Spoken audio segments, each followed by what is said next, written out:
اعوذ باللہ من الشیطان الرجیم بسم اللہ الرحمن الرحیم قل لا اقول لكم عندي خزائن الله ولا اعلم الغیب ولا اقول لكم انی ملک ان اتبع الا ما یوحى الی قل هل يستوي الاعمى والبصیر افلا تتفکرون صدق اللہ العظیم۔ اے نبی ان سے کہہ دیجئے میں تم سے یہ نہیں کہتا کہ میرے اختیار میں ہیں اللہ کے خزانے، تو مجھ سے کہتے ہو یہ دکھاؤ یہ دکھاؤ یہ دکھاؤ۔ میں نے کب دعویٰ کیا ہے کہ میرا اختیار ہے؟ کسی شخص سے مطالبہ کیا جانا چاہیے اس کے دعوے کے مطابق۔ میں نے الوہیت میں داخل ہونے کا کب دعویٰ کیا؟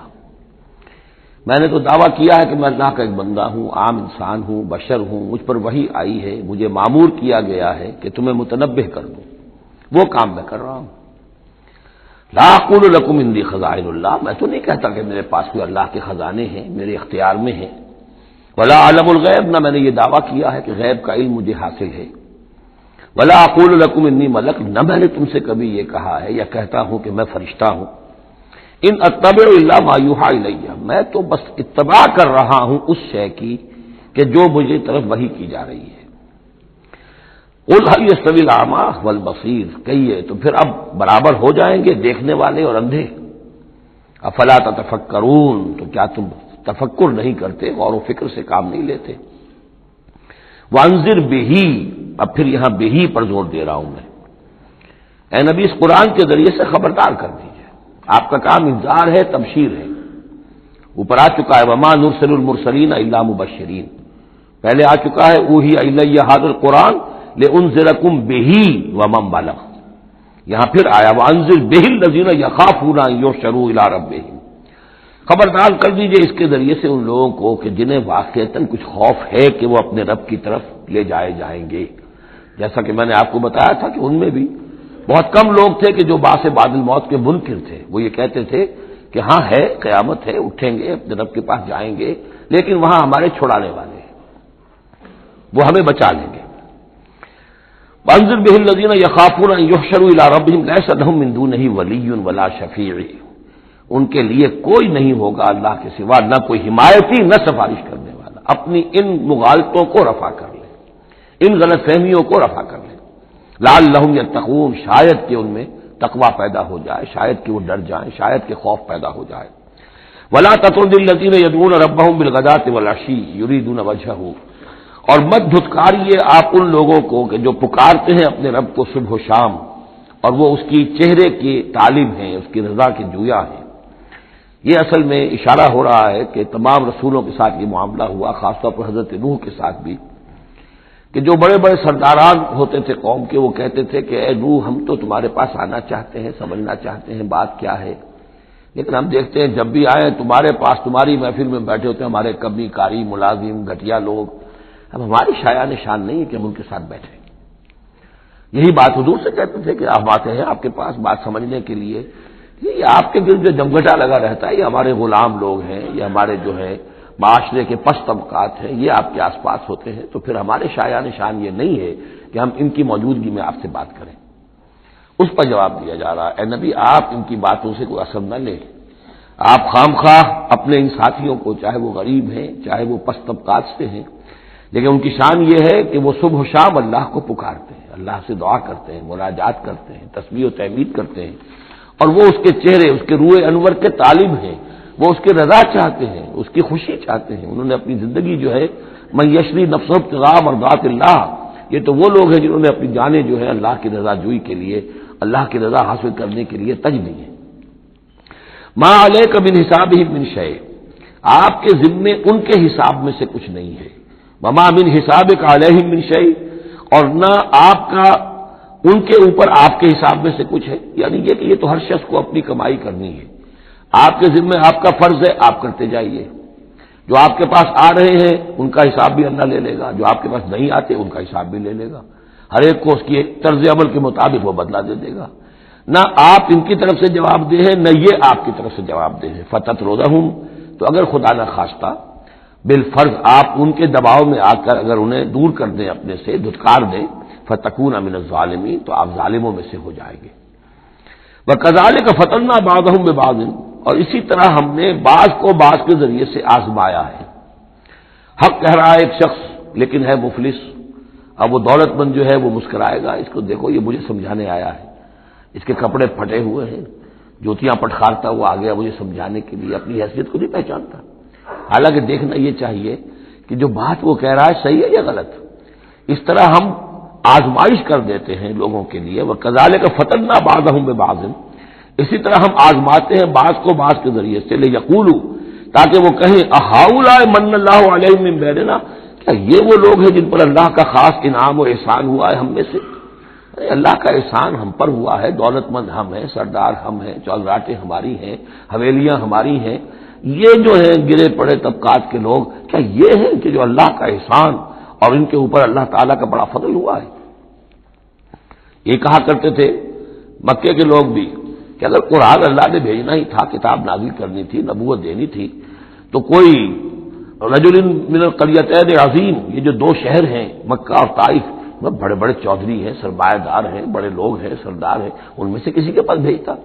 مکے کا یتیم جس کے پاس کوئی دولت نہیں، بچپن مفلسی میں گزرا ہے، سخت مشقت کے اندر جو ہے جوانی کا دور گزرا ہے، جس کے پاس کچھ بھی نہیں، کوئی عہدہ نہیں، کوئی منصب نہیں، قریش کا کوئی عہدہ حضور کے پاس نہیں تھا، کوئی منصب نہیں تھا، کوئی آپ کے پاس سرمایہ نہیں تھا، آپ تو پیدا ہی ہوئے ہیں یتیم۔ تو اس اعتبار سے کیا یہی رہ گیا تھا اللہ کے لیے؟ معاذ اللہ ثم معاذ اللہ۔ لِيَقُولُوا أَهَٰؤُلَاءِ مَنَّ اللَّهُ عَلَيْهِم مِّن بَيْنِنَا أَلَيْسَ اللَّهُ بِأَعْلَمَ بِالشَّاكِرِينَ، تو کیا اللہ تعالیٰ زیادہ واقف نہیں ہے ان سے کہ جو واقعتاً اس کا شکر کرنے والے ہیں؟ ایک اور جگہ آئے گا کہ اللہ تعالیٰ واللہ عالم حیث یجعل رسالتہ، اللہ بہتر جانتا ہے کہ کہاں اسے اپنی رسالت کا منصب کس کو دینا چاہیے، کس میں اس کی صلاحیت ہے۔ جیسے طالوت کے بارے میں لوگوں نے کہہ دیا تھا کہ اس کے لیے کیسے ہو سکتی ہے سرداری، جبکہ ہمارے پاس دولت ہے، اس کے پاس دولت نہیں، لم یؤت سعۃ من المال، تو کہا گیا تھا اسے جسم اور علم کے اندر اللہ نے بسطہ یعنی کشادگی عطا فرمائی ہے۔ وَإِذَا جَاءَكَ الَّذِينَ يُؤْمِنُونَ بِآيَاتِنَا، اور اے نبی اس کے برعکس یہ لوگ جو چاہتے ہیں کہ آپ دھتکار دیں ان کو، اس کے برعکس آپ کی روش کیا ہونی چاہیے ان غرباء اور فقراء کے لیے؟ وَإِذَا جَاءَكَ الَّذِينَ يُؤْمِنُونَ بِآيَاتِنَا، جب آپ کے پاس آئیں وہ لوگ جو ہماری آیات پر ایمان رکھتے ہیں، فَقُلْ سَلَامٌ عَلَيْكُمْ، تو آپ ان کو سلام کہا کیجئے اور انہیں خوشخبری دیا کیجئے، کتب ربکم علی نفسہ الرحمہ، تمہارے رب نے اپنے اوپر رحمت کو لازم کر لیا ہے، اور تمہارے لیے خاص رحمت کا مظہر کیا ہے؟ انہ من عمل منکم سوءا بجہالۃ، کہ تم میں سے کوئی بھی اگر کسی وقت کوئی برے کام کا ارتکاب کر بیٹھے، جذبات میں آ کر، ناواقفیت سے، جہالت میں، ثم تاب من بعدہ، پھر اگر وہ فوراً توبہ کر لے گا، وہ اصلاح اور اصلاح کر لے گا، فانہ غفور الرحیم، تو اللہ تعالیٰ غفور الرحیم ہے۔ یہ تمہارے لیے مزید خوشخبری ہے، تہنیت اللہ کی طرف سے، قل سلام علیکم کتب ربکم علی نفسہ الرحمہ انہ من عمل منکم سوءا بجہالۃ ثم تاب من بعدہ واصلح فانہ غفور الرحیم۔ وکذالک نفصل الآیات، آگے محذوف ہے لفظ لیتفکروا بہا ولتستبین سبیل المجرمین، اسی طرح ہم اپنی آیات کی تفصیل بیان کرتے ہیں تاکہ یہ لوگ ان پر غور کریں، تفکر کریں، اور جب غور کریں گے، تفکر کریں گے، تو مجرموں کا راستہ ان کے سامنے کھل کر آ جائے گا کہ جس راستے پر ہم جا رہے ہیں وہ واقعتاً مجرموں کا راستہ ہے۔ قل انی نہیت ان اعبد الذین تدعون من دون اللہ، کہہ دیجئے مجھے تو روک دیا گیا ہے ان کو پوجنے سے کہ جن کو تم پکارتے ہو اللہ کے سوا، یہ لات عزا منات ان کو میں نہیں پکار سکتا، مجھے روک دیا گیا ہے، مجھے تو حکم دیا گیا ہے لا تدعوا مع اللہ احدا، اللہ کے ساتھ کسی اور کو مت پکارو۔ قل لا اتبع اهواءکم، اور کہہ دیجئے ڈنکے کی کہ میں تمہاری خواہشات کی پیروی نہیں کر سکتا، قد ضللت اذا، اگر ایسا کروں گا تو میں خود گمراہ ہو جاؤں گا، وما انا من المهتدین، اور پھر نہ رہوں گا میں ہدایت والوں میں۔ قل انی علی بینۃ من ربی، اب اس کو ذرا نوٹ کر لیجئے، کہہ دیجئے کہ میں تو اپنے رب کی طرف سے ایک بڑی بینہ پر ہوں، میں جس راستے پر چل رہا ہوں روشن راستہ ہے، میں اس کا باطن بھی جانتا ہوں، اس کی حقیقت بھی مجھ پر منکشف ہے۔ اور یہ بینہ اصل میں کیا ہے، یہ جا کر آگے سورہ ہود میں یہ بات زیادہ کھلے گی کہ بینہ جو ہے وہ ایک عام انسان کے لیے دو چیزوں سے بنتی ہے، فطرت سلیمہ، جیسا کہ میں نے شروع میں عرض کیا تھا آپ سے، فطرت سلیمہ، عقل سلیم، اس سے انسان ایک حد تک آ گیا، پھر اللہ کی وحی جو آئی اس نے تصدیق کر دی، یہ بینہ بن گیا۔ اب اسی معنی میں پھر رسول اور پھر اللہ کی وحی مل کر بینہ بن جاتے ہیں، وہ لوگوں کے حق میں بینہ، اور خود اپنے حق میں بینہ کیا ہے؟ آپ کی اپنی فطرت سلیمہ، عقل سلیم، اور اس پر پھر وحی کی توثیق، وحی نے آ کر ان کو اجاگر کر دیا، ان حقائق کو جن تک آپ اپنی عقل سلیم اور فطرت سلیمہ کی رہنمائی میں پہنچ چکے تھے۔ قل انی علی بینۃ من ربی، کہہ دیجئے میں کوئی اندھیرے میں ٹامک ٹوئیاں نہیں مار رہا ہوں، تم جو مجھ سے مطالبے کر رہے ہو، مجھ پر دباؤ ڈال رہے ہو، میں تو اپنے رب کی طرف سے بینہ پر ہوں۔ وَكَذَّبْتُمْ بِهِ، تم نے اسے جھٹلا دیا ہے۔ مَا عِندِي مَا تَسْتَعْجِلُونَ بِهِ، میرے پاس وہ شے موجود نہیں ہے جس کی تم جلدی مچا رہے ہو۔ وہ جلدی مچاتے تھے، لے آئیے عذاب، بہت سن چکے ہم، کان پک گئے سن سن کر ہمارے، عذاب آئے گا عذاب آئے گا عذاب، کہاں ہے وہ عذاب؟ کہاں رکا ہوا ہے؟ 10 برس ہو گئے، میرے پاس نہیں ہے، میرے اختیار میں نہیں ہے۔ وہ عذاب بھی آئے گا، اللہ کے فیصلے سے آئے گا، جب وہ چاہے گا آئے گا۔ مَا عِندِي مَا تَسْتَعْجِلُونَ بِهِ، جس چیز کی تم جلدی مچا رہے ہو وہ میرے اختیار میں نہیں ہے۔ ان الحکم الا للہ، فیصلے کا اختیار کلیتاً اللہ کے ہاتھ میں ہے۔ یقص الحق، وہ حق بات بیان کر دیتا ہے، وہ خیر الفاصلین، اور وہ سب سے اچھا فیصلہ کرنے والا ہے۔ قل لو ان عندي ما تستعجلون به، اب اس میں وہ تلخی جو ہے وہ ظاہر ہو رہی ہے کہ تم جو تنگ آ گئے ہو میری باتیں سن سن کر، میرے اندر بھی تمہاری جانب سے بیزاری پیدا ہو چکی ہے۔ قل لو ان عندي ما تستعجلون به، کہہ دیجئے اگر میرے ہاتھ میں ہوتا، میرے اختیار میں ہوتا، میرے پاس ہوتا جس کی تم جلدی مچا رہے ہو، لَقُضِيَ الْأَمْرُ بَيْنِي وَبَيْنَكُمْ، تو میرے اور تمہارے مابین کبھی کا فیصلہ طے ہو چکا ہوتا، میں تمہیں ابھی مزید مہلت نہ دیتا۔ تم اگر تمہارے کان پک گئے تو میں بھی تنگ آ چکا ہوں، میرے بھی اب جو ہے صبر کا پیمانہ جو ہے وہ ایک حد کو پہنچ چکا ہے۔ لَقُضِيَ الْأَمْرُ بَيْنِي وَبَيْنَكُمْ، میرے اور تمہارے مابین کبھی کا فیصلہ چکا دیا گیا ہوتا۔ وَاللَّهُ أَعْلَمُ بِالظَّالِمِينَ، اللہ خوب واقف ہے ظالموں سے۔ وَعِندَهُ مَفَاتِحُ الْغَيْبِ، اسی کے پاس ہے خزانے غیب کے۔ یہ مفاتح جو یہاں جمع آیا ہے تو مفتاح کہتے ہیں کنجی کو، اس کی جمع بھی ہے، اور مفتاح کہتے ہیں اس کو جس سے کھولا گیا، یعنی خزانہ۔ یہاں پر مفتاح کی جمع ہے یہ مفاتح۔ وَعِندَهُ مَفَاتِحُ الْغَيْبِ، اسی کے پاس غیب کے سارے خزانے ہیں۔ لَا يَعْلَمُهَا إِلَّا هُوَ، کوئی جانتا ہی نہیں ان کو سوائے اس کے۔ وَيَعْلَمُ مَا فِي الْبَرِّ وَالْبَحْرِ، اور وہ تو جانتا ہے جو کچھ خشکی میں ہے اور جو کچھ سمندر میں ہے۔ وَمَا تَسْقُطُ مِنْ وَرَقَةٍ إِلَّا يَعْلَمُهَا، اور نہیں گرتا کوئی ایک پتا بھی کسی درخت سے مگر اللہ کے علم میں ہوتا ہے۔ وَلَا حَبَّةٍ فِي ظُلُمَاتِ الْأَرْضِ وَلَا رَطْبٍ وَلَا يَابِسٍ، نہیں گرتا کوئی دانہ نہ زمین کی تاریکیوں میں، وہ دانہ گھستا ہے زمین کے اندر بیج کی شکل میں، ولا رطب، نہ کوئی ہری چیز تر و تازہ، ولا یابس، نہ سوکھی چیز، الا فی کتاب مبین، ایک کتاب مبین میں سب کی سب موجود ہے۔ یہ کتاب مبین اللہ کا علم قدیم ہے، اللہ کا علم قدیم جس میں کہ ہر شے موجود ہے، ما کان و ما یکون، آنے واحد کی طرح۔ وَهُوَ الَّذِي يَتَوَفَّاكُم بِاللَّيْلِ، اب یہ لفظ یہاں پر آ گیا ہے، وہ جو قادیانیوں کے ساری خباثت کا توڑ جو ہے، وہ جو میں نے وضاحت آپ کو بیان کی تھی کہ وفا یوفی یتوفا، اب یہاں آ گیا وَهُوَ الَّذِي يَتَوَفَّاكُم بِاللَّيْلِ، وہی ہے جو تمہیں وفات دیتا ہے رات کے وقت۔ کیا وفات دیتا ہے؟ کیا انسان مر جاتا؟ جان تو رہتی ہے، شعور نہیں رہتا۔ میں نے کہا تھا 3 چیزیں ہیں، جسم ہے، جان ہے، جان میں شعور ہے۔ بڑا پیارا ایک شعر ہے فارسی کا، جان نہاں در جسم تو در جان نہاں، جسم کے اندر تو پنہا ہے جان، جان میں وہ پنہا ہے۔ 3 چیزیں ہو گئی یہاں اس شعر میں، وہ سے مراد کچھ اور ہے، اس وقت میں اس پر نہیں جاؤں گا، لیکن 3 چیزیں سمجھ لیجئے۔ جان نہاں در جسم، جسم کے اندر جان پنہا ہے، تو در جان نہاں، وہ جان میں نہا ہے، اے نہا اندر نہا اے جانے جان۔ یہ پھر کسی اور جگہ پر پڑھیں گے اس شعر کو انشاءاللہ۔ اب سمجھ لیجئے، ایک جسم ہے، جسم میں جان ہے، جان میں شعور ہے، اصل سے تو شعور ہے، لہذا نیند میں صرف شعور لے گئے، موت ہوئی تو شعور بھی لے گئے، جان بھی لے گئے، اور عیسیٰ کو لے گئے، شعور بھی لے گئے، جان بھی لے گئے، جسم بھی لے گئے۔ تو توفع جو ہے کل کا کل پورے طور پر ہوا ہے حضرت عیسیٰ علیہ السلام کا۔ ہمارا توفع یا توفی جو ہوتا ہے وہ تو ادھورا ہوتا ہے، جسم یہیں رہ جاتا ہے، جان اور شعور چلا جاتے ہیں، اور نیند میں شعور چلا گیا۔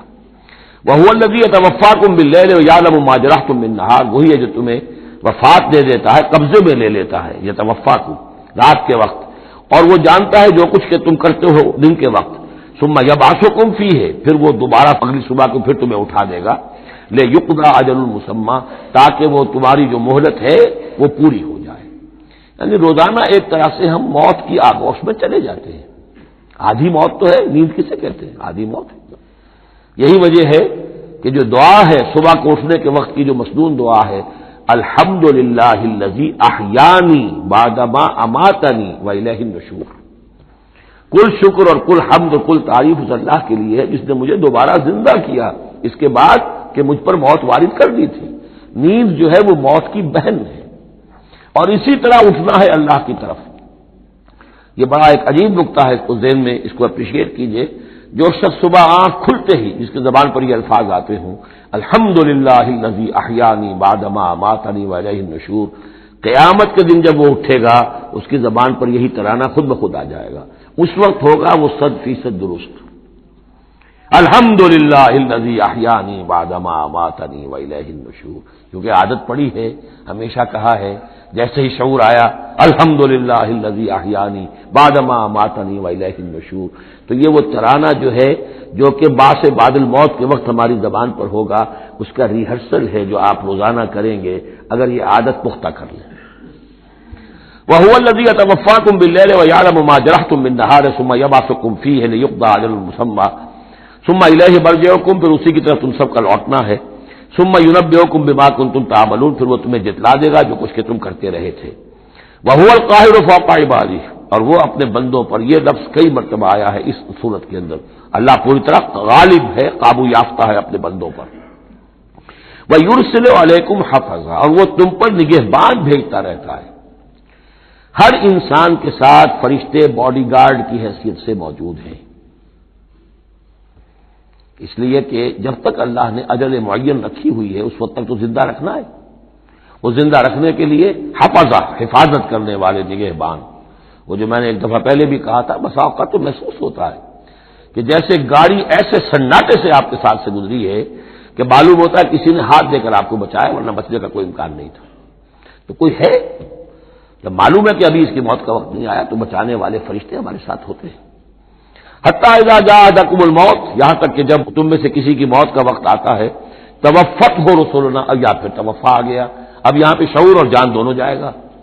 توفته رسلنا، تو ہمارے بھیجے ہوئے فرشتے جو ہیں وہ اس کو قبضے میں لے لیتے ہیں. وهم لا يفرطون، اور اس میں کوئی کمی نہیں کرتے، کوئی کوتاہی نہیں کرتے، جو حکم آیا اور جب آیا.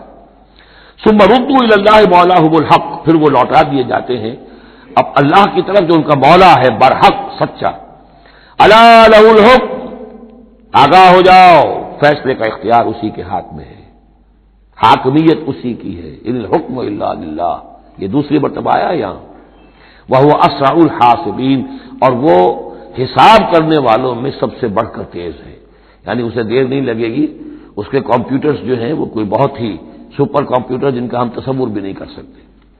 قل من ينجيكم من ظلمات البر والبحر تدعونه تضرعا وخفيا، ان سے پوچھئے کون تمہیں نجات دیتا ہے اندھیروں میں سے، وہ تاریکی کے ہوں یا سمندر کے. سمندر میں گھپ اندھیرا ہے، کشتی چل رہی ہے، کچھ نظر نہیں آ رہا ہے، اوپر بادل بھی ہے. اب اس وقت انسان کو کچھ نہیں سوچتا، ہاتھ کو ہاتھ سجھائی نہیں دے رہا، کون تمہیں پھر بھی بچاتا ہے وہاں. من ينجيكم. اسی طرح کوئی قافلہ ہے بھٹک گیا ہے، اندھیری شب ہے، جدا اپنے قافلے سے ہے تو، اب یہ کہ اندھیرے کے اندر بھٹک رہا ہے، نہ دائیں کا نہ بائیں کا پتہ نہیں. ہر درخت معلوم ہوتا ہے کوئی آسیب ہے، کوئی بھوت ہے جنہیں چلا آ رہا ہے، پھر بھی اللہ بچاتا ہے تمہیں. من ينجيكم من ظلمات البر والبحر تدعونه تضرعا وخفيا، اس وقت تو تم پکارتے ہو اللہ کو بہت ہی گڑ گڑاتے ہوئے اور دل ہی دل میں خفیہ خفیہ، اللہ بچا دے، اے اللہ اس وقت کو راستہ بنا دے، کوئی دستگیری ہو جائے، کسی طرف سے روشنی ہو جائے. لیکن انجانا من هذه، اور کہتے ہو تم دل میں اگر اللہ نے ہم کو اس سے بچا لیا، نجات دے دی، لنکونن من الشاکرین، پھر تو اب باقی زندگی تو بالکل اللہ کے شکر گزار بندے بن کر ہم گزار دیں گے. قل اللہ ینجیکم منہا، اللہ تعالیٰ پھر نجات دیتا ہے تمہیں اس سے. ومن کل کرب، اور ہر کرب سے، ہر تکلیف سے. ثم انتم تشرکون، پھر اس کے بعد تم آ کے پھر شرک شروع کر دیتے ہو، پھر تمہیں اپنی دیویاں دیوتا، اپنے آلہہ، اپنے چودھری، اپنے سردار یاد آ جاتے ہیں. قل هو القادر على ان يبعث عليكم عذابا من فوقكم، یہ آیت جو ہے یہ بہت اہم ہے کہ عذاب الہی کی کئی قسمیں ہیں، 3 قسمیں یہاں بیان ہوئی ہیں. کہہ دیجئے وہ قادر ہے اس پر کہ تم پر بھیج دے کوئی عذاب من فوقکم، تمہارے اوپر سے. آسمان کا ٹکڑا گر جائے، کوئی میٹیورائٹ گر جائے، جو بعض خبریں آتی رہتی ہیں کوئی آ رہا ہے، لیکن یہ کہ وہ پھر تحریر ہو جاتا ہے کہیں، جو بھی اوزون لیئر ہے یا کچھ اور ہے، بچت ہے، لیکن یہ کہ اگر اللہ چاہے تو جہاں آسمان پر سے کوئی عذاب بھیج دے آپ کے اوپر، او من تحت ارجلکم، یا آپ کے قدموں کے نیچے سے زمین پھٹ جائے، شق ہو جائے، زلزلہ آئے، زمین دھس جائے، یہ بھی ہوتا ہے، خسف ہوں گے، قیامت سے پہلے بڑے بڑے 3 خسف ہونے ہیں جن کی خبر دی گئی ہے احادیث کے اندر، بڑے بڑے ٹکڑے زمین کے دھس جائیں گے اندر۔ قل هو القادر على ان يبعث عليكم عذابا من فوقكم او من تحت ارجلكم، یہ 2 شکلیں ہو گئی، اوپر سے یا قدموں کے نیچے سے، او يلبسكم شيعا، یا تمہیں گروہوں میں تقسیم کر دے، ويذيق بعضكم بعض بعض، اور ایک کی طاقت کا مزہ دوسرے کو چکھائے۔ اب لڑو آپس میں، پرانے اور نئے سندھی لڑو آپس میں، پنجابی اور اردو بولنے والے لڑو، اور بلوچ اور پختون لڑو، مارو ایک دوسرے کو۔ اللہ تعالیٰ کو نہ آسمان کو تکلیف دینے کی ضرورت کہ اس کا کوئی ٹکڑا گرائے، نہ زمین کو کوئی مشقت دینے کی کہ وہ پھٹے، کوئی ضرورت نہیں، آپس میں تقسیم ہو جاؤ کہ گروہ بندی ہو جائے گی، شیعہ سنی کو مارے اور سنی شیعہ کو مارے۔ یہ جو ہے یہ عذاب الہی کی بدترین شکل ہے جو آج مسلمانان پاکستان پر مسلط ہے۔ وہ کبھی ایک قوم ہوتے تھے، ہندو کا جب مقابلہ تھا ایک قوم تھے، اور اب وہ قوم جو ہے قومیتوں میں، عصبیتوں میں تحلیل ہو چکی ہے۔ انظر کیف نصرف الآیات لعلہم یفقہون، دیکھو کیسے ہم اپنی آیات کی تصریف کرتے ہیں، تصریف کہتے ہیں آیات کو گھمانا، ایک ہی بات کو اسلوب بدل کر، انداز بدل کر، ترتیب بدل کر لانا، ایک پھول کا مضمون ہو تو 100 رنگ سے باندھو۔ وَكَذَّبَ بِهِ قَوْمُكَ وَهُوَ الْحَقُّ، اور اے نبی آپ کی قوم نے اسے جھٹلا دیا، بہی مراد قرآن، یعنی میں نے عرض کیا کہ اس صورت کیا یہ عمود، حصی معجزہ کوئی نہیں دکھائیں گے، اصل معجزہ محمد کا یہ قرآن ہے صلی اللہ علیہ وسلم، اسی لیے بہی اس کی تکرار اس میں کثرت سے ملے گی۔ وَكَذَّبَ بِهِ قَوْمُكَ وَهُوَ الْحَقُّ، یہ قرآن الحق ہے، لیکن اے نبی آپ کی قوم نے اس کو جھٹلا دیا ہے۔ قُل لَسْتُ عَلَيْكُمْ بِوَكِيلٍ، ان سے کہہ دیجئے میں اب تمہارا ذمہ دار نہیں ہوں، اب میں نہیں کہہ سکتا کہ کب اللہ کے عذاب کا بند جو ہے وہ کھل جائے اور تمہارے اوپر وہ عذاب ہلاکت جو ہے وہ آ جائے۔ لِكُلِّ نَبَأٌ مُسْتَقَرٌ، كُلُّ نَبَأٍ مُسْتَقَرٌ، ہر خبر، ہر بڑی بات کے لیے وقت معین ہے، فَسَوْفَ تَعْلَمُونَ، میں نہیں کہہ سکتا، جیسے کہ سورہ انبیاء میں فرمایا وَإِنْ أَدْرِي أَقَرِيبٌ أَمْ بَعِيدٌ مَا تُوعَدُونَ، میں یہ نہیں جانتا کہ جس کی تمہیں دھمکی دی جا رہی ہے وہ قریب آ چکا یا دور ہے، ٹائم ٹیبل اللہ کے علم میں ہے، لیکن یہ میں جانتا ہوں کہ اگر تمہاری روش یہی رہی تو عذاب آ کر رہے گا۔ بسوف تعلمون، اور ان قریب تمہیں معلوم ہو جائے گا۔ وَإِذَا رَأَيْتَ الَّذِينَ يَخُوضُونَ فِي آيَاتِنَا، یہ وہ آیت آ گئی جس کا حوالہ سورہ نساء کی آیت نمبر 140 میں آیا تھا کہ تمہیں پہلے ہدایت دی گئی تھی کہ جب تم لوگوں کو دیکھو کہ وہ ہماری آیات کا استہزاء کر رہے ہیں، تمسخر کر رہے ہیں، تو ان کے پاس بیٹھو مت، اٹھ کر چلے جاؤ، کم سے کم یہ کہ ایک پروٹیسٹ میں واک آؤٹ تو وہاں سے ہو جائے۔ وَإِذَا رَأَيْتَ الَّذِينَ يَخُوضُونَ فِي آيَاتِنَا، اور جب تم دیکھو لوگوں کو کہ وہ ہماری آیات میں خوض، مین میخ نکال رہے ہیں، دیکھیے اردو میں ہم ایک لفظ بولتے ہیں غور و خوض، بڑا غور و خوض ہو رہا ہے، بہت غور و خوض کے بعد میں اس نتیجے پر پہنچا ہوں۔ یہ دونوں لفظ جو عربی زبان کے بہت قریب کے ہیں، غور کے معنی، غور اچھے معنی میں آتا ہے اور خوض برے معنی میں آتا ہے، صحیح چھان پھٹک کرنا اور غور کرنا، اس کے ما لہو ما علیہ، فار کیا ہے اگینسٹ کیا ہے، یہ مثبت انداز میں یہ ہے غور۔ خوض ہے مین میخ نکالنا، اس کے اندر جو ہے بال کی کھال خام خاک اتارنا، یہ کوشش ہے، یہ خوض ہے۔ وَإِذَا رَأَيْتَ الَّذِينَ يَخُوضُونَ فِي آيَاتِنَا، جبکہ وہ ہماری آیات میں اس طریقے کا معاملہ کر رہے ہوں تو جب تم دیکھو فَأَعْرِضْ عَنْهُمْ، تو ان سے کنارہ کرو، حَتَّى يَخُوضُوا فِي حَدِيثٍ غَيْرِهِ، یہاں تک کہ پھر وہ کسی اور بات میں لگ جائے، کسی اور مذاق میں، ٹھٹے میں، پھر تم ان کے پاس جا سکتے ہو۔ وَإِمَّا يُنْسِيَنَّكَ الشَّيْطَانُ فَلَا تَقْعُدْ بَعْدَ الذِّكْرَىٰ، اور اگر تمہیں شیطان بھلا دے، تم بیٹھے ہوئے تھے وہاں گفتگو شروع ہوئی، کچھ دیر تک تمہیں احساس نہیں ہوا کہ یہ تم اس کام میں لگ گئے ہیں، تو تمہیں یاد نہیں آیا، لیکن فلا تقعد بعد الذکر، جب یاد آ جائے تو مت بیٹھو ان کے ساتھ، مع القوم الظالمین، ان ظالموں کے ساتھ، پھر وہاں سے واک آؤٹ کرو احتجاجاً، اور پھر یہ البتہ منتظر رہو کیونکہ دعوت و تبلیغ کے لیے پھر تمہیں آنا ہے۔ تو قالو سلامہ، علیحدہ بھی ہو تو وہ لٹ مار کے نہ ہو، بلکہ یہ کہ اٹھو وہاں سے تو بڑی خوبصورتی کے ساتھ۔ وما علی الذین یتقون من حسابہم من شیء، اور یقیناً جو لوگ اللہ کی تقوی کی روش اختیار کرتے ہیں ان پر ان کے حساب کی کوئی ذمہ داری نہیں ہے، ولکن ذکریٰ لعلہم یتقون، لیکن یہ یاد دہانی ہے تاکہ وہ تقوی اختیار کریں۔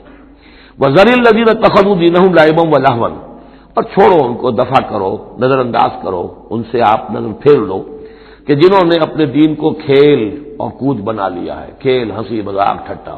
بہت سے لوگ اب بھی مل جائیں گے آپ کو دین کے معاملے میں کبھی سنجیدہ ہوتے ہی نہیں، دین کی بات اگر شروع ہوگی تو وہ اسے استہزاء میں، تمسخر میں، ٹٹ بٹس میں، اینیکڈوٹس میں، یہ واقعات یوں ہو گیا تھا، یہ ایسا تھا، اس میں اس کو جو ہے وہ ختم کر دیں گے۔ وذر الذین اتخذوا دینہم لعبا ولہوا وغرتہم الحیات الدنیا، اور ان کو تو اصل میں دھوکے میں مبتلا کر دیا ہے دنیا کی زندگی نے، ساری توجہات ادھر ہیں، بھاگ دوڑ اس کے لیے ہے، زیادہ سے زیادہ کمانا ہے، مال جمع کرنا ہے، حلال سے ہو حرام سے ہو، ساز و سامان کی فکر پڑی ہوئی ہے۔ وذکر بہی، اب پھر بہی کو نوٹ کیجئے، تذکیر کیجئے، اس کے قرآن کے ذریعے سے تذکیر کیجئے، جیسے کہ سورہ قاف کی آخری آیت ہے فذکر بالقرآن من یخاف وعید، قرآن کے ذریعے سے تذکیر کیجئے اس شخص کو کہ جس کے اندر کچھ خوف ہے اللہ کے وعدے کا، اللہ کی وعید کا۔ تو یہاں بھی آیا کہ آپ ان کو چھوڑیے، وذکر بہی ان تبصر نفس بما کسبت، اس قرآن کے ذریعے سے انہیں تذکیر کرائیے، یاد دہانی کرائیے کہ مبادا کوئی شخص گرفتار ہو جائے اپنے کرتوتوں کے عوض، وہ وقت نہ آ جائے کہ تم اپنی رنگ رلیوں اور کرتوتوں کے عوض رہن رکھے جاؤ، گرفتار ہو جاؤ۔ لیس لہا من دون اللہ ولی ولا شفیع، پھر اس کے لیے اللہ کے سوا کوئی نہیں ہوگا، یا اللہ کے مقابلے میں اللہ سے بچانے والا کوئی نہیں ہوگا، نہ کوئی ولی اور نہ شفیع۔ لیکن دوسری مرتبہ کیٹیگوریکل ڈینائل شفیع کی آیت الکرسی کے ضمن میں عرض کر چکا ہوں، بیشتر مقامات پر قرآن مجید میں کیٹیگوریکل ڈینائل ہے، کوئی شفاعت نہیں۔ البتہ ہے ایک شفاعت کا، ایک شفاعت حقہ کی ایک حیثیت ہے، اس کو سمجھنے کی ضرورت ہے، اس کی شرائط ہے، اس کی لیمٹس ہے۔ اگر ان شرائط اور لمٹ سے آزاد کر دیں گے تو پھر یہ ہے کہ وہ شفاعت کا جو تصور ہے ایمان بالآخرت کی نفی کر دے گا، پھر کوئی فائدہ ہی نہیں، ڈر کھائے گا۔ جب چھڑوانے والے ہیں جو چاہو کرو، جو بھی کچھ ہے لیکن تیرے محبوب کی امت میں ہے، شرابی ہے، زانی ہے، بدماش ہے، چور ہے، ڈاکو ہے، حرام خور ہے، غبن کرتے ہیں، جو بھی کچھ ہے لیکن تیرے محبوب کی امت میں ہے، تو اگر تو اسی پر کوئی معاملہ طے ہونا ہے تو خامخواہ کاہے کو آدمی ہاتھ روکے، بابر بعیش کوش کے عالم دوبارہ نہیں، پھر تو جو عیش کر سکتے ہو کرو، جہاں آج پڑتا ہے کیوں روکتے ہو؟ تو سیدھی سیدھی بات ہے۔ لیس لہا من دون اللہ ولی ولا شفیع وان تعدل کل عدل، یہ وہی عدل آ گیا، اور اگر فدیہ دینا چاہیں کل کا کل فدیہ، لا یؤخذ منہا، نہیں قبول کیا جائے گا۔ واتقوا یوما لا تجزی نفس عن نفس شیئا ولا يقبل منها شفاعۃ ولا یؤخذ منها عدل ولا هم ينصرون، جو یہ 2 مرتبہ سورہ بقرہ میں آ چکا ہے۔ اولئک الذین ابسلوا بما کسبوا، یہ لوگ تو اب گرفتار ہو چکے ہیں اپنی کرتوتوں کے عوض، اب یہ رہن ہے۔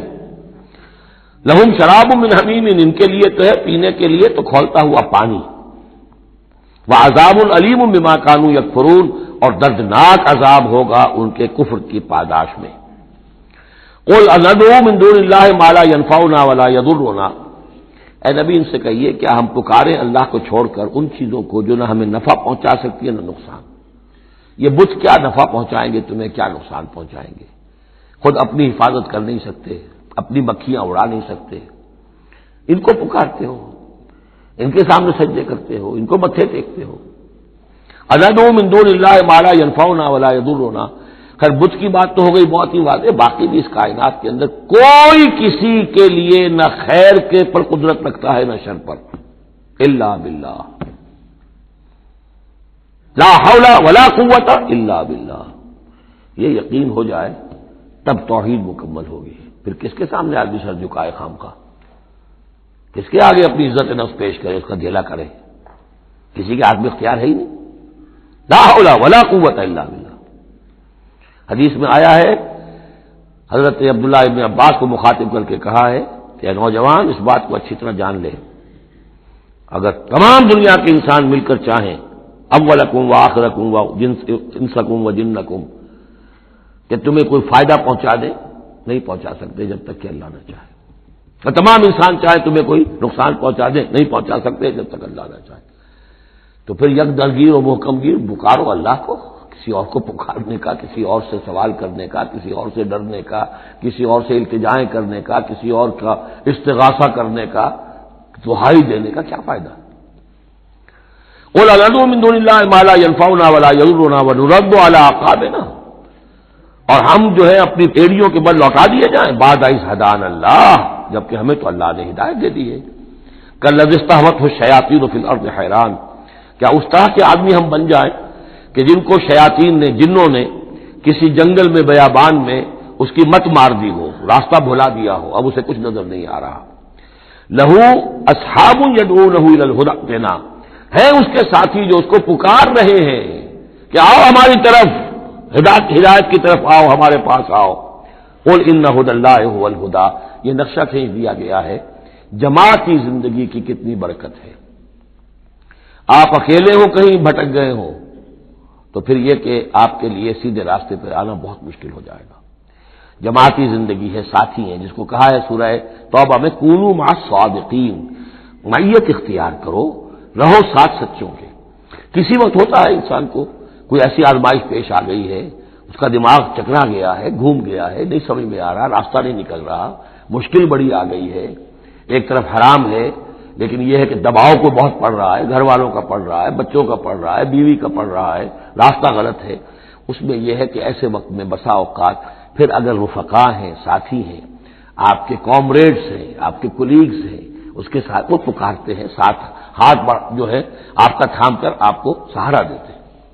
قل ان ھدی اللہ ھو الھدی، یقیناً ہدایت کہہ دیجئے اللہ ہی کی ہدایت اصل ہدایت ہے۔ وَأُمِرْنَا لِنُسْلِمَ لِرَبِّ الْعَالَمِينَ، اور ہمیں تو حکم یہ ہوا ہے کہ ہم تمام جہانوں کے پروردگار کی تابع داری اختیار کریں اور فرما برداری اختیار کریں۔ وَنَقِيمُ الصَّلَاةَ وَاتَّقُوهُ، اور یہ کہ نماز قائم کرو اور اس کا اللہ کا تقوی اختیار کرو۔ وَهُوَ الَّذِي إِلَيْهِ تُحْشَرُونَ، اور وہی ہے جس کی طرف کہ تمہیں جمع کر دیا جائے گا۔ وَهُوَ الَّذِي خَلَقَ السَّمَاوَاتِ وَالْأَرْضَ بِالْحَقِّ، اور وہی ہے جس نے آسمان اور زمین بنائے ہیں حق کے ساتھ۔ یہاں حق کے کیا معنی ہے؟ ود اے پرپس، یہ بیکار نہیں ہے۔ ربنا ما خلقت ھذا باطلا، اے رب ہمارے تو نے یہ سب باطل نہیں بنایا، بیکار نہیں بنایا، بے مقصد نہیں بنایا۔ سورہ آل عمران کی آخری رکوع کی جو وہ دعا ہے، بلکہ باطل کے مقابلے میں کیا حق۔ وَهُوَ الَّذِي خَلَقَ السَّمَاوَاتِ وَالْأَرْضَ بِالْحَقِّ وَيَوْمَ يَقُولُ كُن فَيَكُونُ، اور جس دن وہ کہے گا ہو جا، وہ ہو جائے گا۔ کیا ہو جائے گا؟ جب وہ چاہے گا اس کائنات کو لپیٹ بھی دے گا، اسی نے بنایا ہے حق کے ساتھ، اور اس کو اسی کے حکم سے لپٹ جائے گی۔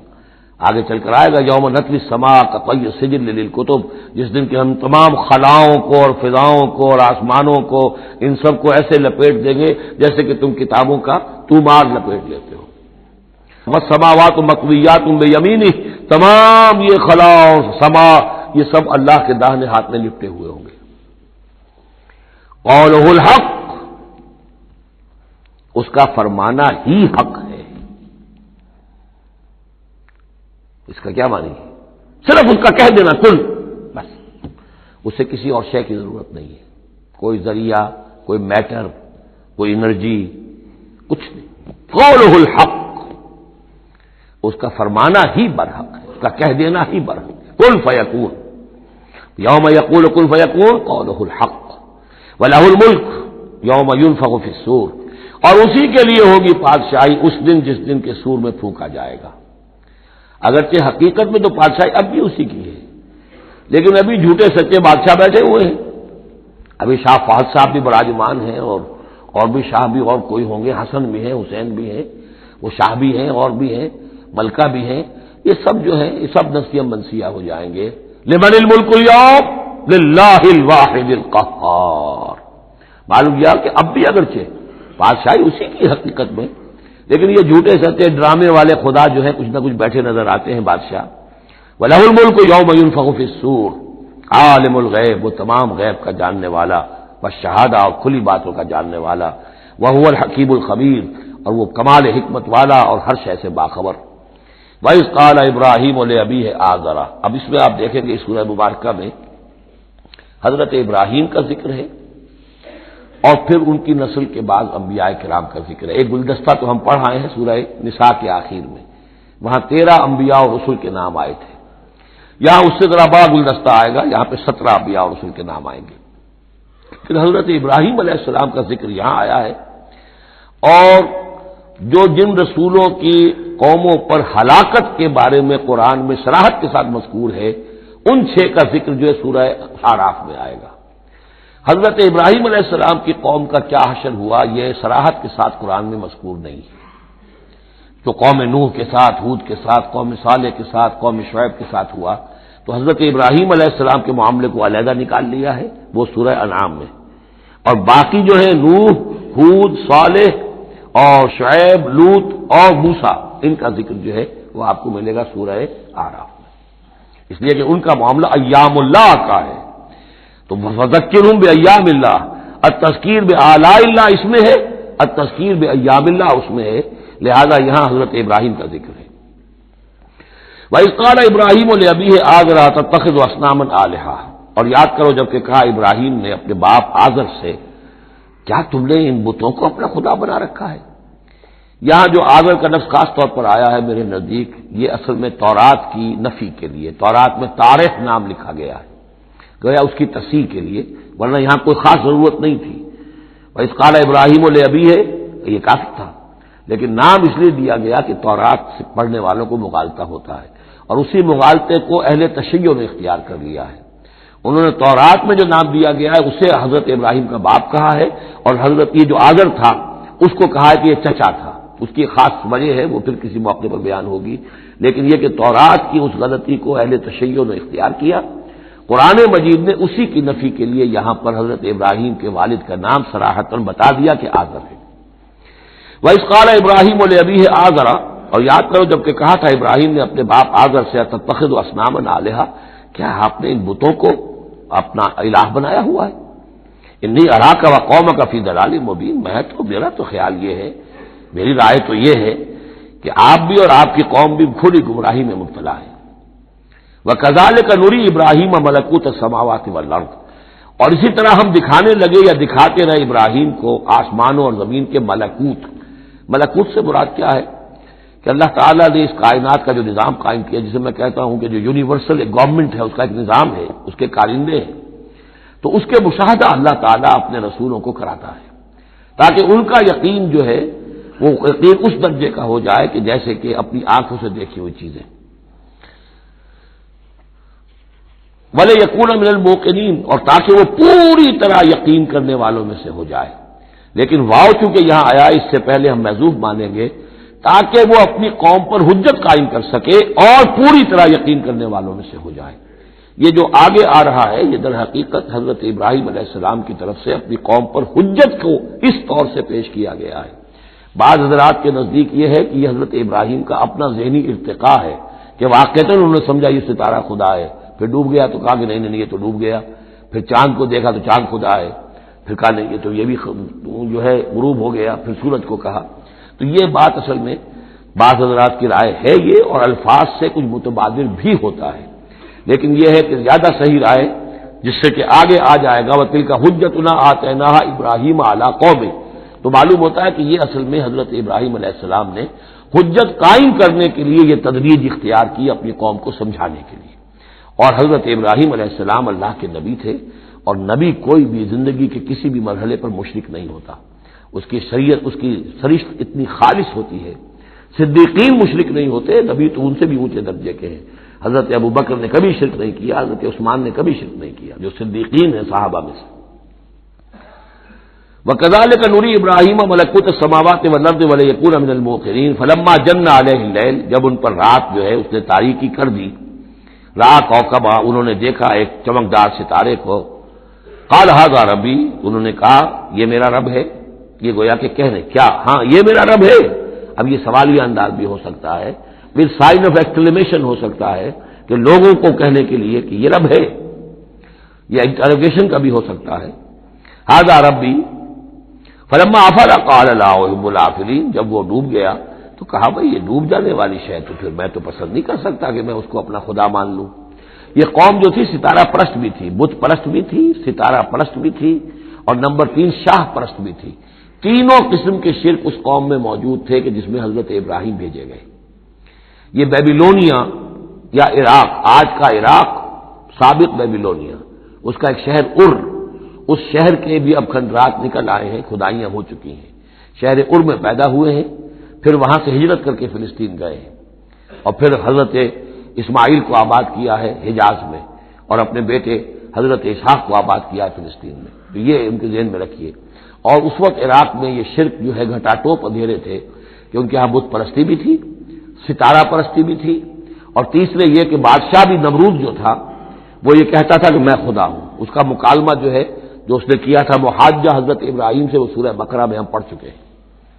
انا احیی و امیت، میں بھی یہ اختیار رکھتا ہوں، جس کو چاہوں زندہ رکھوں، جس کو چاہوں مار دوں۔ فلما رأى القمر بازغا، جب انہوں نے دیکھا چاند چمکتا ہوا، قال ھذا ربی، کہا ہاں یہ معلوم ہوتا ہے کہ یہ ہے رب۔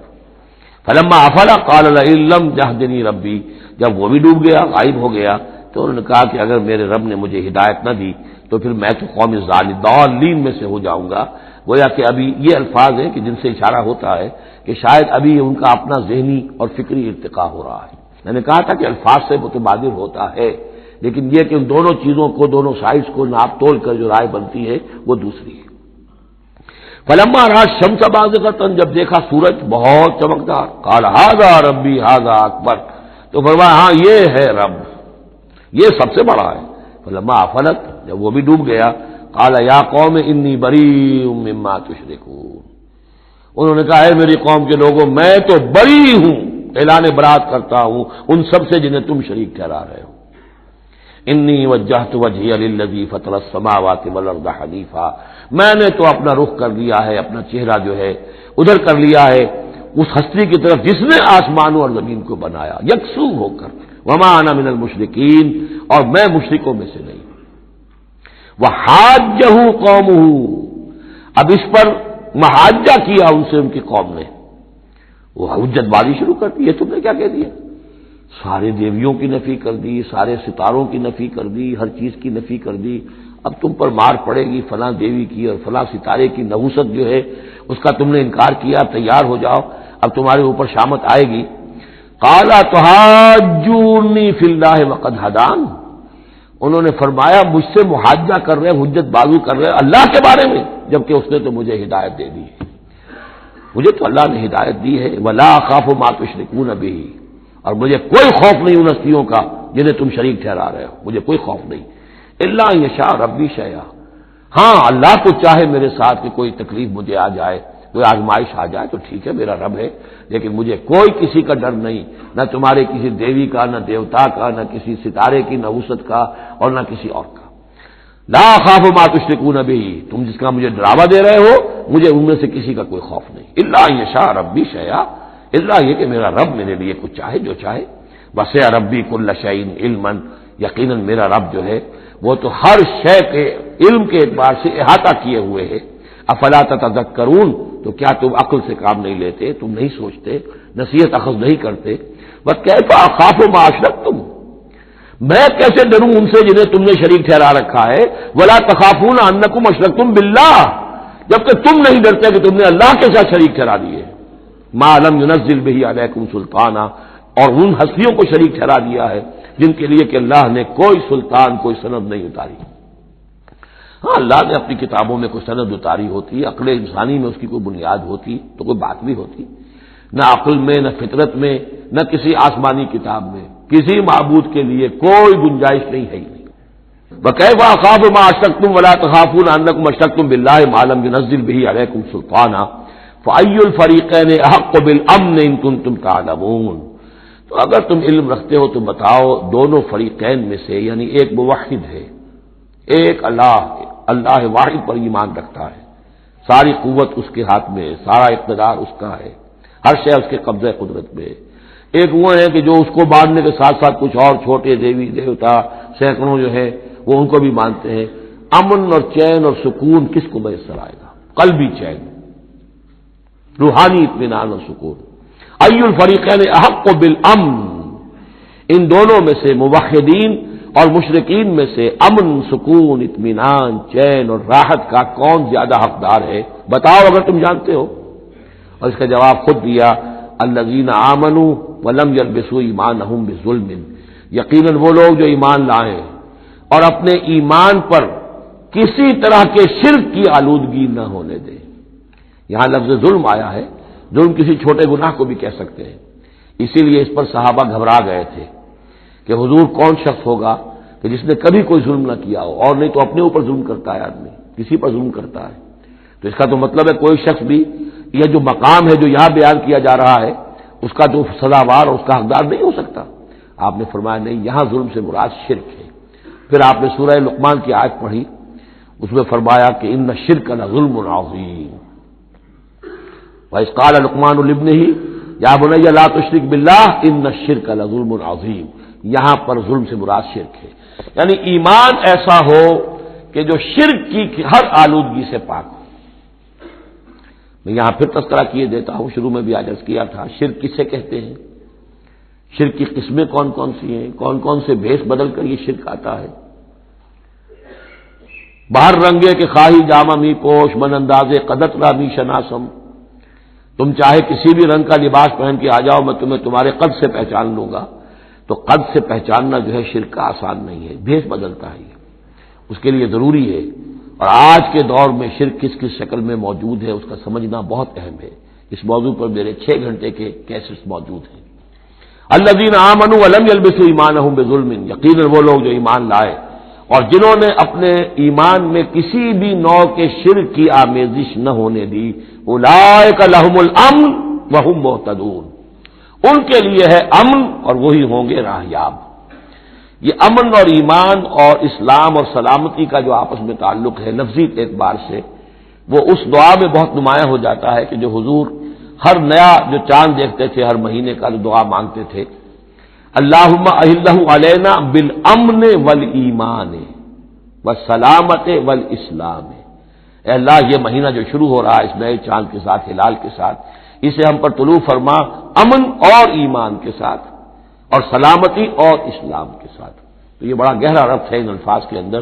میرا چھوٹا سا کتابچہ ہے قرآن اور امن عالم، آج سے شاید کوئی میں سمجھتا ہوں کہ 30-32 سال پہلے کی تقریر تھی میری، لیکن وہ ان موضوعات پر میں سمجھتا ہوں کہ بہت مختصر لیکن بہت مفید ہے. فرمایا وَتِلْكَ حُجَّتُنَا آتَيْنَاهَا إِبْرَاهِيمَ عَلَىٰ قَوْمِهِ، اس کا میں حوالہ دے رہا تھا. یہ پوری سرگوش بیان کر کے اب فرمایا یہ ہماری وہ حجت تھی جو ہم نے ابراہیم کو عطا کی اس کے قوم کے خلاف.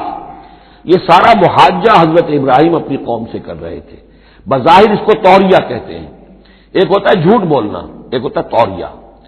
توریہ یہ ہے کہ آپ کہیں کوئی بات ایسی کہ جو جھوٹ تو نہیں ہے لیکن جس سے سننے والا مغالطے میں مبتلا ہو جائے. مثلا حضرت شیخ الہند رحمۃ اللہ علیہ کا واقعہ ہے جس زمانے میں ان کے وارنٹ نکلے ہوئے تھے اور وہ حرمین شریفین میں تھے، مکہ مکرمہ میں تھے. وارنٹ نکلا ہوا ہے اور شریف حسین والی مکہ جو ہے اس کے سپاہی ڈھونڈتے پھر رہے ہیں کہ کہاں ہے مولوی ہندوستانی جو ہے جو باغی ہے انگریزوں کا، اس کو پکڑا جائے. اب یہ ایک جگہ پر یہ کہیں کھڑے ہوئے تھے تو ایک شرطے نے آ کر جو وہاں کا سپاہی تھا پوچھا ان کے بارے میں محمود الحسن کو جانتے ہو؟ کہ یہاں جانتا ہوں. وہ کہاں ہے؟ محمود الحسن کہاں ہے؟ تھوڑا سا 2 قدم پیچھے ہٹ کے ابھی یہیں تھے.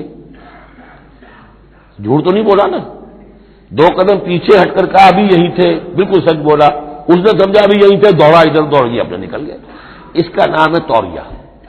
یہ جھوٹ بھی نہیں ہے لیکن یہ کہ سننے والے کو مغالطہ بھی ہو گیا. اصل میں حضرت ابراہیم علیہ السلام کے کلام میں یہ توریہ کا انداز جو ہے وہ بہت ہے، تاکہ لوگوں کو جیسے جب بتوں کو سب کو توڑ دیا تو کہا کہ اس نے توڑا ہوگا یہ جو بڑا ہے، جو صحیح سالم کھڑا ہوا ہے بڑا بت، اور تیشا بھی جو ہے جس سے توڑا تھا سب کو وہ اس کے گردن میں لگا دیا کہ یہ جو ہے جو آلہ ہے، آلہ واردات بھی اسی کے پاس سے برآمد ہو رہا ہے اور یہ سالم ہے، باقی سب ٹوٹ گئے ہیں تو قرائن کی شہادت بھی ہے کہ یہی ہے، پکڑو اس کو. تو یہ ہوتا ہے ان کو سمجھانے کے لیے کہ وہ سوچیں، دروں بینی پر آمادہ ہو جائیں. تو یہ ہے میرے نزدیک ان آیات کا محل یہ ہے. وَتِلْكَ حُجَّتُنَا آتَيْنَاهَا إِبْرَاهِيمَ عَلَىٰ قَوْمِهِ، اور یہ ہماری وہ دلیل تھی جو ہم نے عطا فرمائی ابراہیم کو اس کی قوم کے خلاف. نرفع درجات من نشاء، ہم بلند کرتے ہیں درجے جن کے چاہتے ہیں. اب ظاہر بات ہے یہاں کہنے کا مقصد یہ ہم نے ابراہیم کے درجے بہت بلند کیے. ان ربک حکیم علیم، یقیناً تیرا رب حکیم اور علیم ہے. وَوَهَبْنَا لَهُ إِسْحَاقَ وَيَعْقُوبَ، اب وہ گلدستہ شروع ہو رہا ہے. اور ہم نے اسے عطا فرمایا اسحاق جیسا بیٹا، یعقوب جیسا پوتا، کلن ہدینا، سب کو ہم نے ہدایت دی، ونوحا ہدینا من قبل، اور نوح کو ہم نے ہدایت دی تھی ان سے بھی پہلے، ومن ذریتہ ہی، اور ان کی اولاد میں سے حضرت ابراہیم کی اولاد میں سے داؤد و سلیمان و ایوب و یوسف و موسیٰ و ہارون، کیسے کیسے عظیم نبی ہم نے اٹھائے، داؤد جیسا بادشاہ، سلیمان جیسا بادشاہ، ایوب اور یوسف اور موسیٰ اور ہارون، وکذالک نجزی المحسنین، اسی طرح ہم بدلہ دیتے ہیں محسنین کو۔ یہ لوگ ظاہر بات ہے کہ ایمان کی اس بلند ترین منزل پر فائز تھے جس کو ہم پڑھائیں سورہ مائدہ میں کہ ثم اتقوا واحسنوا واللہ یحب المحسنین، وزکریا و یحییٰ و عیسیٰ و الیاس، مزید برآں زکریا جیسے نبی، یحییٰ جیسے نبی، عیسیٰ علیہ السلام و الیاس کل من الصالحین، یہ سب کے سب نیک بختوں میں سے تھے، و اسماعیل و الیسع و یونس و لوطا، اور اسماعیل اور الیسع اور یونس اور لوط، وکلا فضلنا علی العالمین، سب کو ہم نے تمام جہان والوں پر فضیلت دی، ومن آبائہم، اور ان کے آباء و اجداد میں سے بھی، وذریاتہم، اور ان کی نسلوں میں سے بھی، واخوانہم، اور ان کے بھائیوں میں سے بھی، واجتبیناہم، ہم نے ان کو چن لیا، پسند کر لیا، سلیکٹ کر لیا، وہدیناہم الی صراط مستقیم، اور ہم نے ان کو ہدایت دی سیدھے راستے کی طرف۔ ذالک ھدی اللہ یہدی بہ من یشاء من عبادہ، یہ اللہ کی وہ ہدایت ہے جس کی وہ ہدایت بخشتا ہے جس کو چاہتا ہے اپنے بندوں میں سے۔ وَلَوْ أَشْرَكُوا، اور اگر بالفرض وہ بھی شرک کرتے، لَحَبِطَ عَنْهُمْ مَا كَانُوا يَعْمَلُونَ، ان کے بھی سارے اعمال حبط ہو جاتے۔ شرک اتنی بری شے ہے، اتنے اونچے اونچے مراتب، اتنے اعلیٰ اعلیٰ مقامات، اللہ کی محبوب شخصیتیں، اولو العزم پیغمبر اور یہ عظیم انبیاء، لیکن بالفرض یہ سمجھانے کے لیے، ظاہر بات ہے کوئی امکان نہیں تھا کہ وہ شرک کرتے، لیکن ہمیں سمجھانے کے لیے شرک وہ شے ہے، ان اللہ لا یغفر ان یشرک بہ ویغفر ما دون ذلک لمن یشاء ولو اشرکوا لحبط عنہم ما كانوا یعملون، اگر وہ شرک کرتے تو ان کے بھی تمام اعمال حبط ہو جاتے۔ اولئک الذین آتیناہم الکتاب والحکم والنبوۃ، یہ وہ لوگ ہیں جن کو ہم نے کتاب دی، اپنی حکمت اور شریعت سے نوازا، نبوت سے سرفراز فرمایا۔ وَإِن يَكْفُرْ بِهَا هَؤُلَاءِ، اور اگر کفران نعمت کریں یہ لوگ اس کی، یہ جو آیات اب اللہ تعالیٰ نے دی ہیں تمہیں اے محمد صلی اللہ علیہ وسلم، اگر یہ لوگ ان آیات کی اب ناشکری کر رہے ہیں، کفران نعمت کر رہے ہیں، اگر وہ ان سے فائدہ نہیں اٹھا رہے، ان کی روشنی سے اپنے دلوں کو منور نہیں کر رہے، فقد وکلنا بہا قوما لیسوا بہا بکافرین، تو ہم نے ایک اور قوم کو تیار کر رکھا اس کام کے لیے کہ وہ اس کی ناقدری نہیں کرے گی، یعنی یہ کہ مدینے کے انصار انشاءاللہ اس کی قدر کریں گے۔ مکے کے یہ لوگ جو ہیں اگر ناقدری کر رہے ہیں محمد صلی اللہ علیہ وسلم، اور تمہاری باتیں جو ہیں اب تک 10-11 برس ہونے کو آ گئے ہیں، اس کے نتائج جو ہیں بڑے ہی کم سے کم یہ کہ مایوس کن نہیں تو دل شکن ضرور ہے۔ محمد جیسا مبلغ اور رسول اور داعی اور مربی اور مزکی اور معلم، اور 10-12 برس کی جد و جہد میں بمشکل 150 پونے 200 آدمی، پہلے 10 برس میں تو بمشکل 125 آدمی۔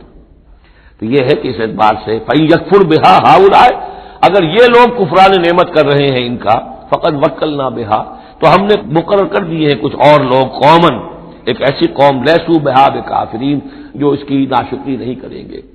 کچھ پتہ نہیں یہ ہماری جو دعوت رجوع القرآن ہے جو کہاں کہاں پھیل رہی ہے، پاکستان میں ٹی وی پر بینڈ ہے، میرا درس نہیں آ سکتا، انڈیا میں دوردرشن کبھی کبھی دکھا دیتا ہے، دلی سے خبر آ جاتی ہے کہ دوردرشن پہ میرے کبھی کیسٹ جو ہے ٹی وی کے درس دکھائے جا رہے ہیں۔ بامبے میں جو کیبل ٹی وی ہے، 8000 فیملیز ہیں جو ہر ہفتے 2 مرتبہ میرا درس قرآن دیکھ رہے ہیں کیبل ٹی وی پر، اور وہی لوگ ہیں کہ جنہوں نے چاہا ہے کہ اب ان کو ایسی اس کی ریکارڈنگ مل جائے کہ اسے سیٹلائٹ کے اوپر لے جا سکے، اور یہ کہاں ہو رہا ہے؟ بھارت میں، دارالکفر میں، اور پاکستان میں کیا ہو رہا ہے؟ جو کچھ ہو رہا ہے وہ آپ کے سامنے ہے۔ تو اگر ناقدری کرنے والے ہیں، گرفتہ چینیاں احرام و مکی خفتہ در بٹھا، چینیوں نے تو احرام باندھ لیے، اور مکی جو ہے ابھی سویا ہوا ہے بٹھا کی وادی کے اندر، ابھی اسے ہوش ہی نہیں ہے کہ وہ اٹھے وہ بھی احرام باندھے۔ تو یہ بہرحال یہ آج بڑی اہم اس اعتبار سے آج کے دور میں خاص طور پر یہ ہے کہ کوئی مایوسی انسان کو ہونی نہیں چاہیے۔ ہمیں تو پتہ بھی نہیں ہے کہ کہاں کہاں یہ بات پھیل رہی ہے، ممکن ہی نہیں ہے مجھے معلوم ہو کہ میرے کیسٹ کہاں کہاں پہنچ گئے۔ وہ تو جہاں کہیں بھی جاتا ہوں، دیکھتا ہوں، سنتا ہوں، کوئی کہتا ہے میرے پاس 300 کیسٹ آپ کے ہیں، خود کو ملتا ہے میں اتنے کیسٹ آپ کے ہیں میں سنتا ہوں. اب یہ دعوت پھیل رہی ہے. اب یہ میں نہیں کہہ سکتا کہ کس جگہ پر یہ جڑ پکڑے زمین کے اندر اور یہ انقلابی دعوت جو ہے قرآن کی وہ وہاں ایک تناور درخت بنے, ایک تحریک زبردست انقلابی اٹھے. فَإِن يَكْفُرْ بِهَا هَؤُلَاءِ فَقَدْ وَكَّلْنَا بِهَا قَوْمًا لَيْسُوا بِهَا بِكَافِرِينَ. اگر یہ اس کی ناقدری کر رہے ہیں تو اے نبی آپ آزردہ خاطر نہ ہو, ہم نے ایک اور قوم کو تیار کر لیا ہے کہ وہ اس کی ناقدری نہیں کریں گے. اولئک الذین ھدی اللہ فبہداہ مقتدہ, یہ وہ لوگ ہیں جن کو اللہ نے ہدایت دی تھی. یہ 17 نام جو اوپر ہم نے پڑھے ہیں, فرمایا کہ اللہ فرما رہا ہے ہم نے انہیں ہدایت دی تھی. فبہداہ مقتدہ, تو آپ بھی ان کی ہدایت کی پیروی کیجئے. یہ بہت اہم نقطہ ہے جو یہاں پر نوٹ کر لینے کا ہے کہ جو بھی سابقہ انبیاء کے معاملات کہیں آئیں اور ان کی نفی نہ آئے, وہ چیز گویا کہ ہم مسلمانوں کے لیے بھی وہ چیز جو ہے وہ اس قابل ہے کہ ہم اس کی اتباع کریں, اس کی پیروی کریں, اس کو مانیں. چنانچہ اسی اعتبار سے یہ رجم اور قتل مرتد, یہ 2 سزائیں جو ہیں یہ ہمارے ہاں اہل سنت نے اور سب تمام مسلمانوں نے یہ لی ہے کہ رجم کی سزا قرآن میں نہیں ہے, یہ سابق شریعت کی سزا ہے جس کو حضور نے برقرار رکھا ہے. قتل مرتد کا ذکر بھی قرآن مجید میں نہیں ہے, یہ بھی سابق امت کے اندر سابق شریعت کی سزا ہے جس کو برقرار رکھا گیا ہے. جب تک کسی شے کی نفی نہ ہو جائے سابق جو بھی شریعت ہے اس کی, اس وقت تک یہ ہے کہ وہ چیز بھی لاگو رہے گی. فرمایا اولئک الذین ھدی اللہ فبہداہ مقتدہ قل لا اسألکم علیہ اجرا, اور کہہ دیجئے کہ میں تم سے اس پر کسی اجر کا طالب نہیں ہوں, میں نے تم سے کوئی محنتانہ کا بھی طلب نہیں کیا, تم سے کوئی معاوضہ نہیں مانگا. ان هو الا ذکری للعالمین, یہ نہیں ہے مگر تمام جہان والوں کے لیے یاد دہانی ہے, نصیحت ہے. جو چاہے اس سے کسب فیض کرے, جو چاہے اس سے نور حاصل کرے, جو چاہے اس سے صحیح صراط مستقیم تک کی رہنمائی اخذ کر لے, یہ تو اللہ تعالیٰ کی طرف سے ایک صدقہ جاریہ ہے. ان هو الا ذکری للعالمین, یاد دہانی اور نصیحت ہے تمام جہان والوں کے لیے.